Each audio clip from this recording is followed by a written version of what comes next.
Aktoria dhe fituesja e BBVA, Egla Ceno, ka reaguar së fundmi pas komenteve të bëra nga Zhaku, Zhaklina dhe Arjan Konomi në emisionin Mirëmbrëma Yje, të cilat u interpretuan si një thumbim në adresë të aktores së njohur.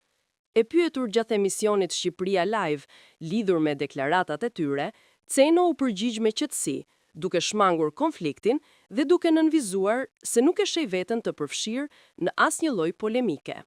Ç'të them unë për këta?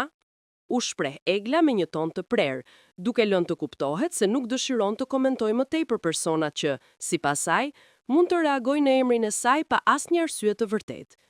Aktoria shtoi: "Ndoshta u bëjmë punë të reagojnë ashtu në emrin tim." Me këtë deklarat, Ceno la të nënkuptohet se këta reagime mund të jenë më shumë pjesë e nevojës për vëmendje se sa të një konflikti real.